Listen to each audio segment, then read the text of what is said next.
Welcome back to our channel friends. मैं आपका अपने चैनल स्टॉक्स फॉर लाइफ पे बहुत स्वागत करता हूँ दोस्तों। टीएफएल फैमिली डेफिल नंबर्स आज 8 अगस्त और बहुत सारी कंपनी से Q1 के नंबर्स आज के दिन हमें शेड्यूल होते हुए देखने को ज़रूर मिले थे। तो जिनका एक एक करके हमारे सामने नंबर्स देखने को मिल रहे हैं और दो कंपनी ने गाइस इस क्वार्टर में बहुत ही अच्छे नंबर पेश किए, जहाँ पे गाइस एक समय ऐसा था बहुत लोग इस कंपनी में फंसा हुआ फील कर रहे थे। बट मैंने आपको हमेशा समझाया कि मार्केट में जब सुनामी हटती है और जब कंपनी अच्छी होती है तब कोर्स गाइस लॉन्ग टर्म में उनके बिजनेस में भी इंप्रूवमेंट होती है, उनके शेयर्स में भी हमें अच्छी खासी रिकवरी देखने को ज़रूर मिलती है। तो इसी बीच में गाइस दो कंपनी ने इस क्वार्टर में बहुत ही उम्दा नंबर पेश की। लेकिन दोस्तों वीडियो बनाने का जो ऑब्जेक्टिव ये है कि मार्केट में आपको सेंटीमेंट के संग प्ले करना पड़ेगा और गाइस अपनी रिसर्च को कामयाब ज़रूर करना पड़ेगा। 2020-21 की बात की जाए आईटीसी, भारती एयरटेल, ये सब बिल्कुल भी चल नहीं रहे थे। वहाँ पे गैस हमने इसको पिक किया था और उसके पिक करने के पीछे एक वजह भी थी। तो इसी बीच में गैस एक वजह जो मैं आप सबको साझा करना चाहूँगा, जहाँ पे गैस अपनी रिसर्च को और भी उम्दा तरीके से इक्विटी मार्केट में कंडक्ट कर सकते हैं। तो फटाफट बहुत ही इंटरेस्टिंग वीडियो के साथ मैं जो कमेंट्री दूंगा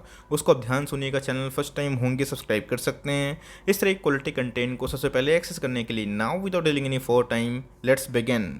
जो पहला स्टॉक है इसको मैंने पहले बहुत बार कवर किया था, लेकिन यस बीच बीच में गैस मैं इसको कवर करता रहता हूँ, लेकिन कंटिन्यूसली बेसिस पे इससे मेरी कवरेज नहीं आती है। रीज़न क्या है? बिकॉज ये थोड़ा सा रिस्की स्टॉक है। तो ऑफकोर्स गैस मैं थोड़ा सा रिस्क को कम प्रेफर करता हूँ और जो कंपनी सेफ्टी के संग पैसा बनाती है उसमें भरपूर मौका होता है। तो जिनका 2016 में इस कंपनी के जो रेवेन्यू थे और प्रॉफिट थे बहुत ही शानदार थे। बट दोस्तों कॉम्पिटिशन के बाद इस कंपनी के अंदर हमें अच्छी खासी फॉल देखने को मिली। बिकॉज रिलायंस की बात की जाए वहाँ पे गैस खटिया खड़ी होते हुए देखने को मिली। बिकॉज रिलायंस की एंट्री कोई भी सेक्टर में होती है वो बहुत तेज़ ज़रूर होता है। बट येस गाइस कंपनी ने कुछ क्वार्टर्स में जो नंबर पेश किए थे हम 2020-21 में बहुत ही उम्दा थे। मैंने आपको साफ साफ बताया था 2021 में खरीदारी करने के लिए बहुत ही शादाब हो सकता है। बिकॉज निफ्टी 50 की एक ऐसा घोड़ा है जो बहुत कम लोग कवर करते हैं और उसको प्रेफर भी करते हैं, लेकिन उधर पे एक भरपूर मौका था। उन्होंने guys margin of safety concept use करके इसमें और आईटीसी में भरपूर पैसा ज़रूर कमाया।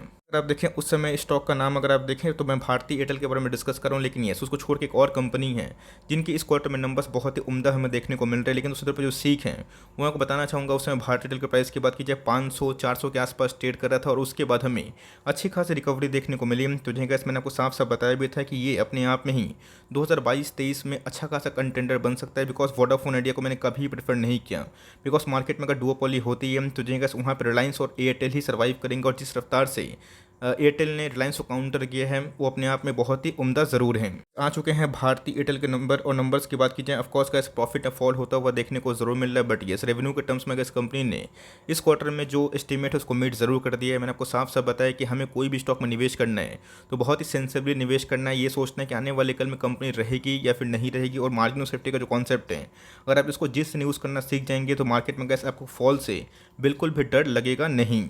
कुछ अच्छे से पता है कि 2015-16 तक जितना व्यापार था लाइक जो टेलीकॉम ऑपरेटर का वो बहुत ही उम्दा हमें देखने को मिल रहा है। इसके पीछे का रीज़न क्या था? बिकॉज पूरे मार्केट में सिर्फ और सिर्फ एयरटेल था, लेकिन जियो के रिवोल्यूशन के बाद उसको एयरटेल की खटिया खड़ी होते हुए देखने को मिली। बट उस एयरटेल ने उसके बाद लाइफ टाइम हाई को हिट किया और मैंने आपको दिखाया वीडियो के लाइक टाइटल में। मैंने इसके पहले भी कवर किया था, बताया था कि जियो को टक्कर देना अपने आप में अभी के टाइम असंभव है। लेकिन यस भारती एयरटेल को आप लॉस में ना बेचें, आप चाहें तो रिस्क अगर आप अफोर्ड कर सकते हो तो निफ्टी 50 की स्टॉक है आप उसे पारी खेल सकते हैं। इस क्वार्टर की बात की जाए सारे फिगर रुपीज़ इन मिलियंस हैं।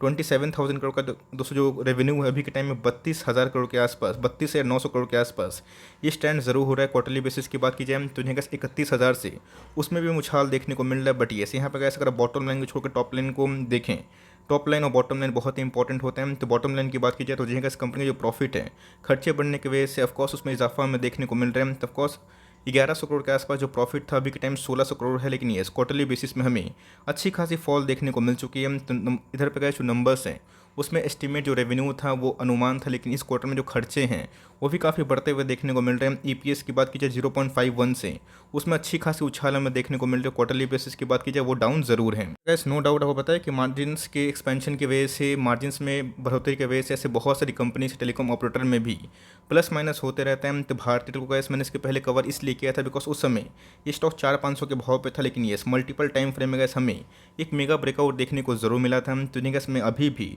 इस बात पे अड़ा हुआ हूँ कि रिलायंस पे आपकी प्राथमिकता सबसे पहली होनी चाहिए। लेकिन मैंने क्या बताया, एक समय ऐसा था लोगों को लग रहा था कि सिर्फ और सिर्फ रिलायंस ही रहेगा, एयरटेल वोडाफोन आइडिया नहीं रहेंगे। मैंने आपको साफ साफ बताया कि मार्केट में ऑफ कोर्स ऐसा नहीं होगा कि तानाशाही होगी कि सिर्फ और सिर्फ एक ही टेलीकॉम ऑपरेटर हो, वहाँ पे का सीसीआई का भी इन्वॉल्वमेंट होगा।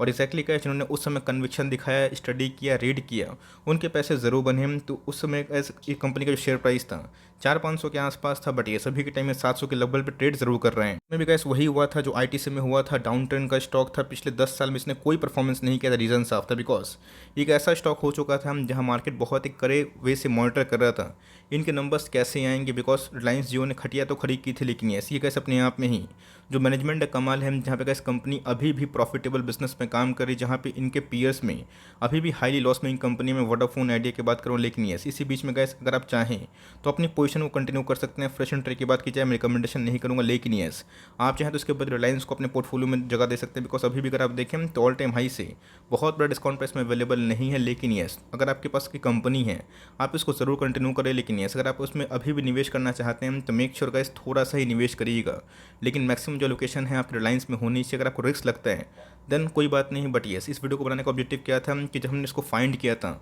उस समय का इन्वायरमेंट अलग था, लॉजिक अलग था, और उसके साथ अगर आप देखें जो प्राइस है इसमें 300 के आसपास इजाफा देखने को मिल रहा है। तो ये और आईटीसी का इस 2020-21 में बिल्कुल नहीं चल रहे थे, लेकिन यस उसके बाद अच्छे नंबर्स के बाद हमें एक रिकवरी देखने को मिली। तब कॉस्ट जो बॉटम लाइन है ये क्या देखने को मिल रहे हैं, कंपनी अच्छी रहेगी, रिवर्सल उसमें ज़रूर होगा। कंपनी का हमेशा लॉन्ग टर्म में अर्निंग्स पर ही टिकती, अर्निंग्स नहीं रहेगा तो कोई कंपनी का जितना भी अच्छा क्यों ना हो जाए वो आपको रिवॉर्ड नहीं दे सकती। की बात की जाए कोई छोटी मोटी कंपनी का 4 लाख करोड़ के आसपास की मार्केट कैप है, निफ्टी 50 की, ये टॉप क्लास कंटेंट जरूर है। प्राइस टूटने की बात की जाए काफ़ी महंगा लगेगा, बिकॉज इनके ईपीएस तो बढ़ रहे हैं, बट यस इनके प्राइस से बढ़ रहे हैं। तो आने वाले कल में इस कंपनी को और ही मुनाफा दर्ज करना पड़ेगा, तब जाके ही इनके प्राइस टूटनिंग कंट्रोल में आ सकते हैं। मंथ के चार्ट की बात की जाए तो देंगे वही मुझे लगता है कि शायद से एक ब्रेकआउट पॉसिबल हो पाए। डाउन साइड में बहुत ही उम्मीद नहीं कर रहा हूँ, तो आपके पास एक कंपनी है पोजीशन तौर पे आप इसको होल्ड करें। ऑफकोर्स अगर आपने इतना लंबे समय से होल्ड किया तो बेचने का सवाल नहीं होता, बट फ्रेश एंट्री की बात की जाए मैं ना बोलूँगा, लेकिन यस अगर आपके पास रिलायंस का ऑप्शन मिले तो सबसे पहले प्रायोरिटी गैस रिलायंस में ज़रूर होनी चाहिए। कंपनी की बात की जाए तो गैस अक्टूबर के महीना में आपको याद भी होगा, नवंबर के महीने में आपको याद भी होगा, वर्लपूल ऑफ इंडिया लिमिटेड में बहुत ही हाई एकोमुलेशन हमें देखने को मिल रहा था। तो वहाँ पे गैस बहुत लोगों ने स्विंग किया था, पोजीशन भी किया था, हमने भी किया था, लेकिन यस मार्केट में गैस अक्टूबर का महीना से नवंबर का महीना से कितना तबाही हुआ और 6-8 महीना कितना हमने पेन झेला आपको बताने की आवश्यकता नहीं। लेकिन दोस्तों वर्लपूल में एक रिवर्सल के संग हमें Q1 के नंबर्स देखने को मिल चुका, और नंबर्स अपने आप में गैस बहुत ही अनबिलीवेबल देखने को मिल रहे हैं। तो गैस 1300 करोड़ से जो रेवेन्यू है इस क्वार्टर में अगर आप देखें 2000 करोड़ के आसपास हमें देखने को मिल रहा है। क्वार्टरली बेसिस पर अगर आप जज करें 1620 करोड़ से भी गैस इसमें अच्छी खासी उछाल हमें देखने को मिल रही है। तब को सारे खर्चे के बाद कंपनी के प्रॉफिट की बात की जाए तो बहुत ही उम्दा वे से बढ़ते हुए देखने को मिल रहा है, जहाँ पे गैस इनके मल्टीफुल टाइम्स प्रॉफिट इस क्वार्टर में बढ़ चुके हैं। 23 करोड़ के आसपास जो प्रॉफिट था अभी के टाइम अगर आप देखें 77 करोड़ से। क्वार्टरली बेसिस की बात की जाए उसमें हमें थोड़ी सी फ्लैट कंडीशन देखने को मिल रही है। रीजन साफ है, आपको पता है कि बहुत ज़्यादा हाई इन्फ्लेशन की वजह से वाइट गुड्स वाली कंपनी में इसका मार्जिन का प्रेशर हमें देखने को मिला था, बट येस वोल्टास से गैस इस क्वार्टर में वर्लपूल ने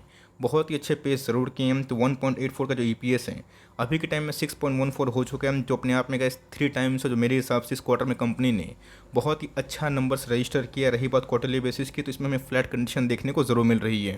पुन में गैस वही हुआ था, एक समय ऐसा था कि स्टॉक गिर के 1400 के नीचे आ गया था, बट मैंने क्या बताया कि अगर आपने होल्ड किया तो हमें मार्केट सेंटीमेंट को देखना पड़ेगा। आप हमेशा सोचते हैं कि आपका स्टॉक गिरे ही ना, ऐसा पॉसिबल नहीं है। पूरा मार्केट गिरेगा तो कोई भी स्टॉक कहीं पे भी जा सकता है, लेकिन ऐसा अच्छी कंपनी होती है तो रिवर्सल की संभावना भी ज़रूर होती है। तो वर्लपूल में गैस अगर आपने स्टॉप लॉस नहीं लगाया था, स्विंग भी लिया था, जो बहुत लोगों ने लिया भी था, तो यहाँ पे गैस होल्ड करें, बिकॉज अभी के टाइम में अच्छे नंबर्स के बाद इसको बेचना समझदारी नहीं होगी। अगर आप देखें तो एक साल में कोई खास पैसे बनते हुए देखने को नहीं मिल रहे, बट यस इस क्वार्टर में गैस नंबर्स मुझे वर्लपूल से काफ़ी उम्मीद थे कि अच्छे आएंगे। तो ऑफकोर्स वही हमें देखने को मिल रहा था। वोल्टास की बात की जाए उसे गैस कंपनी ने बहुत ही अच्छे नंबर पेश जरूर किए, और रही बात कंपनी का शेयर प्राइस 18 का लेवल पर देखने को जरूर मिल चुका है। तो यहाँ पे गैस अगर आप देखें तो बॉटम से थोड़ी बहुत रिकवरी होते हुए देखने को मिल रही, बट यस 1800 का लेवल अपने आप में बहुत ही क्रूशियल है।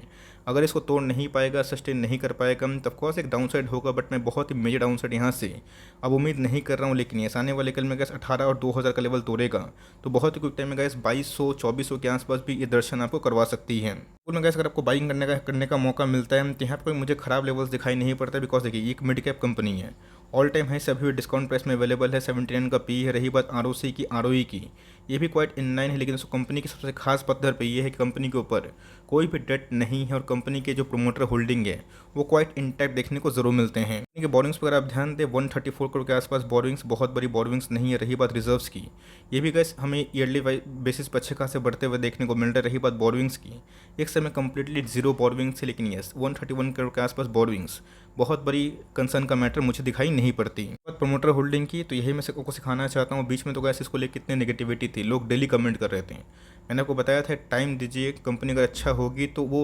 ऑफकोर्स रिवॉर्ड करेगी, पहले अपने बिजनेस को रिवॉर्ड करेगी, और बिजनेस चंगा रहेंगे तो उनके शेयर होल्डर्स रिवॉर्डेड ऐसे ही हो जाएंगे। तो ऑफकोर्स प्रमोटर होल्डिंग भी काफ़ी इंटैक्ट है। पिछले कुछ समय से कैसे स्टॉक बिल्कुल परफॉर्म नहीं किया, तो आप देख सकते हैं कि हर क्वार्टर में इधर पब्लिक होल्डिंग कम होते हुए गई, लेकिन इधर पे एफआईएस ने अच्छा खासा माल बटोर के 12% के आसपास जो स्टेक है उसको ज़रूर एक्वायर कर लिया है। इस सब से गैस नंबर्स इस क्वार्टर में वर्लपूल के बहुत ही अच्छे हैं, तो उसको होल्ड करें नो मैटर व्हाट की। अगर ये गिरता भी है पैनिक ना करें, नंबर सही है, कंपनी डेट फ्री स्टेटस रखती है, कैश फ्लो भी सही है, कंपनी के पास रिजर्व्स भी हैं।